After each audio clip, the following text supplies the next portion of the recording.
O'Connor for our little feature here that we call Let's Ask Mike. You send in a question by email to ray@talkingbirds.com. Mike will answer it, and you will get, in return for your question, a $20 gift certificate for the Birdwatchers General Store in Orleans. Mike, I know you're a good Irishman, so how do you feel about a question from a Welshman here? No, I'm going to let it go this time, right? An exception. Yeah, exception. Well, here it is. This is from Malcolm Kingswell, listening via internet in Tredegar, Wales. Oh, my goodness. UK. Says, Ray, wanted to know your show gets listened to in the UK. We think it's great. We have a question for Mike, which probably applies to folks in the USA as well as in the UK, and that is, if you have domestic cats next door, is there a feeder or feeding arrangement that can be achieved, does not put the birds in danger? Sounds like a pretty universal problem, huh? Yeah, it is. It's a huge problem. I mean, you know, cats are wonderful pets for people, and, you know, I always say if you really care about your animals, you keep them inside the house cats. That's kind of where they belong in the house. And that's why they call them house cats. Exactly. You know, and I don't know about in Wales, but here, you know, a lot of people are losing them to besides traffic and disease, coyotes, and that's back a few. Yeah. And, you know, then people get angry at the coyotes where, you know, if you kind of kept an eye on them, they would. And the same, in the birds, you know, I would say if the neighbor kid went out and took a stick and whacked the cardinal and killed it, you'd call the cops. Well, if the cat does it, they somehow let that pass, and it's not the same. You know, it's just as bad, and it's and the bird ends up just as dead. So, you know, we want to get to a hate mail from cats. Go ahead. Yeah, no, just say we've seen those stats about the literally millions of birds that are killed by cats every year. Yeah, yeah, and not that cats aren't fun pets, but you know, if you let your dogs loose, they're going to do environmental damage, and cats are just the same thing. We've talked about this before. I would say in his situation, he said a feeding arrangement. What I would suggest there, Malcolm, can you hear me over there, Malcolm? I would say try to keep food off the ground. I'd move feeders a good height off the ground because cats couldn't certainly leap, and I would use large trays to prevent the food from hitting the ground. I wouldn't use any kind of mixture of seed, and I don't know what's available over.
Hi, this is Dr. Greg McDonald, and I'm here for expertvillage.com. We're talking about anesthetic in your pet that needs to have a dental cleaning. Cats are really what we're talking about today, and we were going to talk a little bit about how and why we put them under anesthesia. Cats are fairly easy to anesthetize because they take the anesthetic gases in very quickly and they go to sleep very quickly. This is an anesthetic machine right here, and we use a product called isoflurane. Isoflurane is the same product that might be used in human medicine. It's state-of-the-art anesthetic anesthesia, and what happens with it is as the animal breathes it in, they go to sleep basically. They're still awake and they're breathing and their heart's going fine, but they're limp and we can do anything we want to as far as opening their mouth and cleaning their teeth. After we mask them down with this machine, the isoflurane and oxygen, then we put an endotracheal tube into their trachea. The endotracheal tube is very important because we're going to be using an ultrasonic scaler. The ultrasonic scaler is designed to knock all the tartar off, but it also blows a lot of bacteria into the air, and we want to have them a protected airway.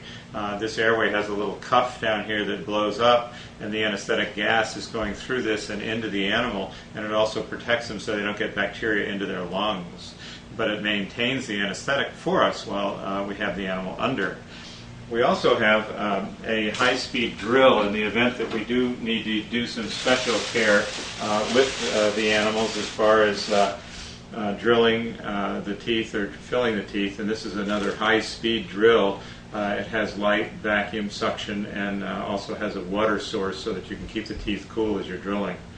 Again, we don't have to use this very much, but if we find a cavity or sometimes we have a very difficult extraction, you can take it out with the drill. At McDonald Animal Hospital, while your animal's under anesthesia, we also have an IV catheter that's in a vein. These IV catheters are placed prior to anesthesia, and that way we have an open line so that we can give your cat any kind of medication that might be an emergency medication. We also have them on IV fluids, and that's a volume replacement.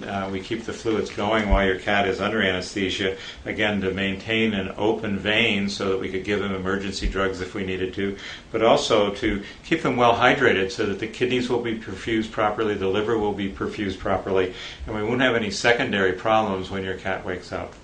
So these are some of the precautions that should be taken when you put your animal under anesthesia for dental cleaning.